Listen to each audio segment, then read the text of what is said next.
Welcome to Saroyan on Screen, a year-long look at the film and television offerings of William Saroyan. I'm your host, Chris Garcia.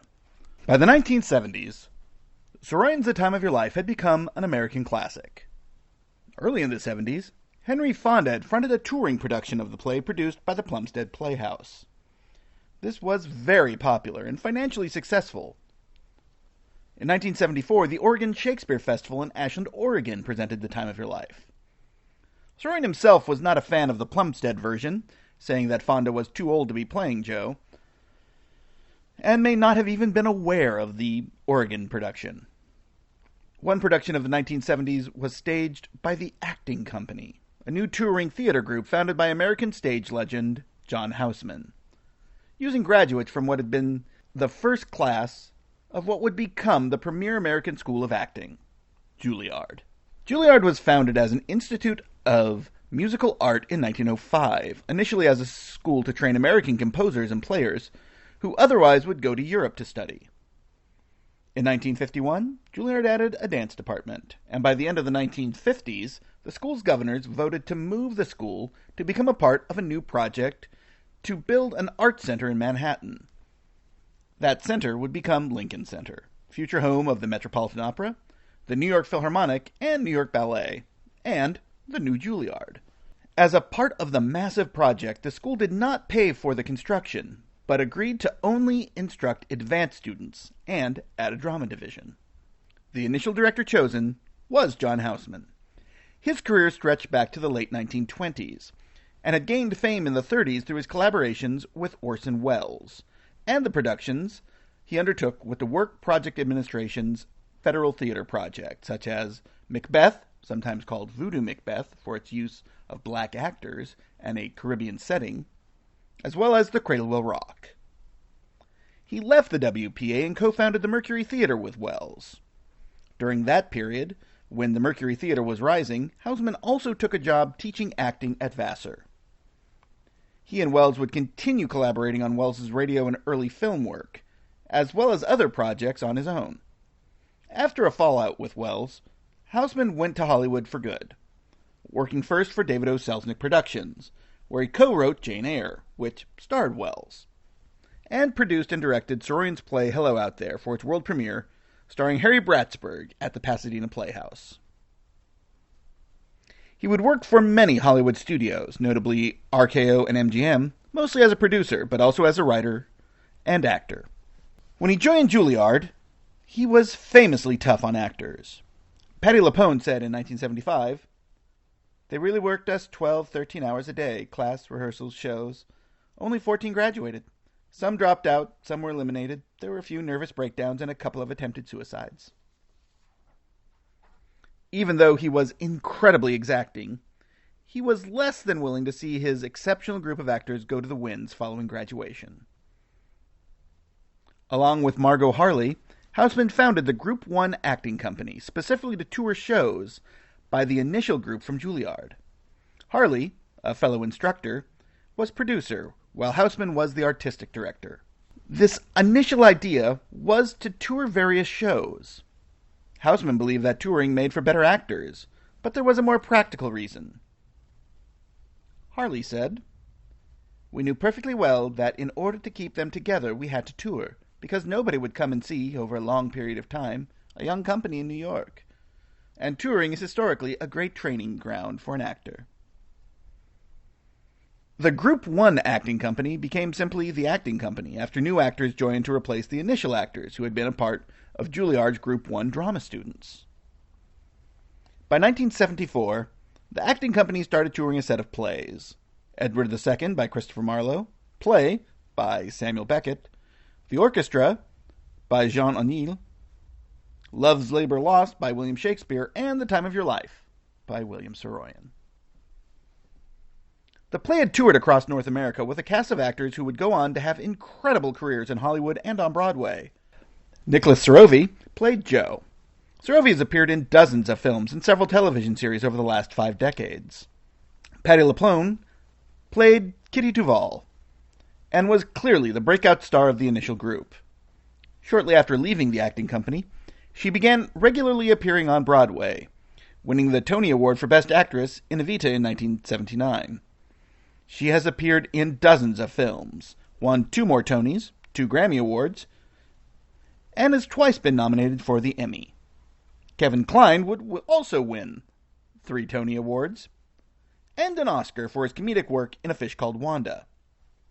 In the acting company production, Kline played McCarthy, the philosophical longshoreman. The role of Kit Carson has always been considered one of the most prized in American modern theater. David Schramm was given the role. He would later become known for his role on the television series Wings, but was involved in theater for the entirety of his life. Benjamin Hendrickson played the barkeep Nick. His career would include appearing in the film Manhunter, and later spending 20 years playing Hal on the soap opera As the World Turns. Tom was played by Norman Snow, who would also appear in Manhunter. He would be best known as a character actor in television, though still appeared often in stage productions and on film. This production toured, and at the end of the tour, the play was filmed for a television episode of Great Performances. Great Performances grew out of New York Television Theater, a series produced by WNTD and later WNET. These were eventually shown on National Education Television, NET, which became PBS in the early 1970s. In 1973, a grant from Exxon and the Corporation for Public Broadcasting funded Theater in America, which showed plays that had been produced for New York Television Theater, as well as some NET Playhouse programs, including the opera version of Saroyan's My Heart is in the Highland, produced in 1970. In 1976, the program was renamed to Great Performances, with various kinds of shows themed as Theater in America, Music in America, and Dance in America. The series was created by Jack Vanza. He was one of the driving forces in bringing the arts first to NET and then to PBS, producing programs for more than 40 years. He created Live from Lincoln Center, which later became a part of Great Performances. His creation of NET Playhouse is considered revolutionary in that it usually showed complete theatrical performances as they would have appeared on stage. The typical method was to truncate plays. The Time of Your Life was produced as a Theater in America production. It was filmed on a soundstage, and not a staged production filmed, as often was the case for Great Performances. The set is fairly simple, simpler than the Cagney film set and less stage-like than the Gleason version. Shooting on a stripped-down set allowed for greater access to the actors for close-up, multi-character shots, and non-static setups. This shows the advances made in television production.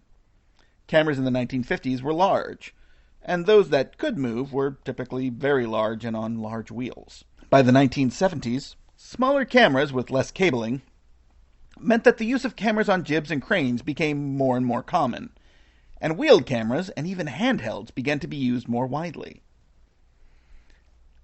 After the introduction by Hal Holbrook, the first voice we encounter in the show is William Saroyan. Saroyan had written a well-known and loved prologue to the play, and usually it's reprinted in the program of nearly every time the play is produced. This was the only time Saroyan appears in any form in an adaptation of The Time of Your Life, though his photo does show up briefly in the Cagney version.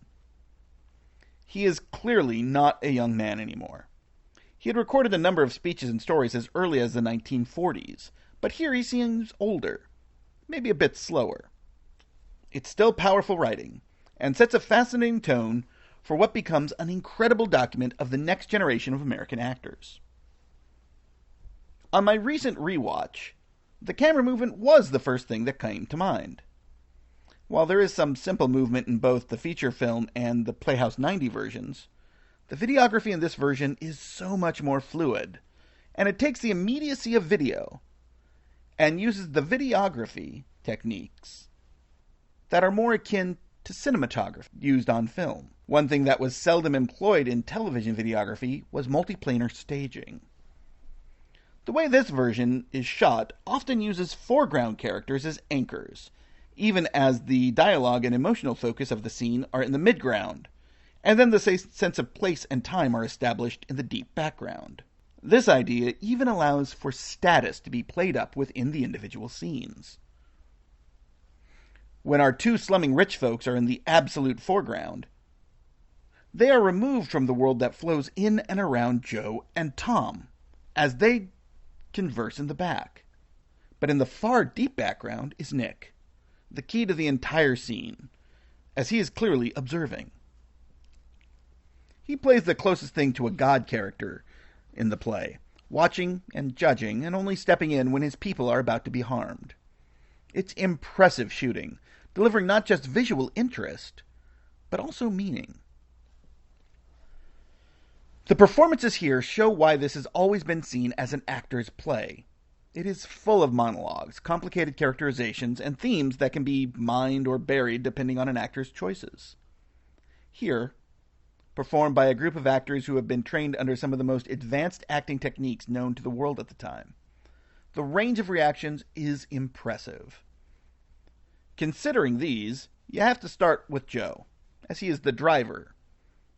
Here, Nicholas Saroyan gives him a unique take that seems to push forward different aspects based on his own drunkenness. Or perhaps, better stated, the traditional path of a night of drinking. Things start out light, even kind of easy. Joe is playful, sending his lackey Tom out to buy him toys. And then as the play goes on, and he gets more and more champagne into him, he gets more emotional. At times, impulsive. He has Tom buy him a gun. He starts singing. He's more and more talkative, even silly. And then he gets seriously testy. As the climax happens, off-screen, he comes to realization and at least somewhat regret. The way he approaches the role made that idea consistent and powerful. Was it what Saroyan intended? I would argue yes, as it is clearly he's drinking the entire way through. But here, it is pronounced through actors' actions. Tom is played with a kind of gosh wow, along with a slightly put-upon and sometimes whiny way, that was played in both the Playhouse 90 and Cagney versions. Norman Snow's take is exceptionally open, and his reactions are both more naturalistic and pronounced than either of the earlier. There's never a question that he's moving through the story with the goal of being with Kitty. There is a read of the character that he wants to save her, but that Joe is already doing that, and here that feels like it's pushed behind Tom's emotional connection with her. Tom, in fact, counts on Joe to save Kitty, as much as he did when Joe nursed him back to health 3 years before our play rolls out. Kitty, you can talk about for ages. The Cagney and Palmer performances are far more traditional than Lapone's, which seems somewhat restrained until you see the entirety and realize that she's actually hitting every note with direction for the moment. She's guiding her reaction to the other players through a series of difficult emotional peaks and valleys. She's sadder, more fragile, damaged. She's clearly not steady on her emotional feet, and she sways with the waters when she's waded too far in. She reaches out and hopes to find purchase. When she's with Joe, she's at her strongest, and can be any emotional state. With Tom, she's bringing her softest self. When she is with Blick, it shows her devastation. An argument can be made that Lapone was drawing on psychological concepts such as bipolar disorder or perhaps simply PTSD.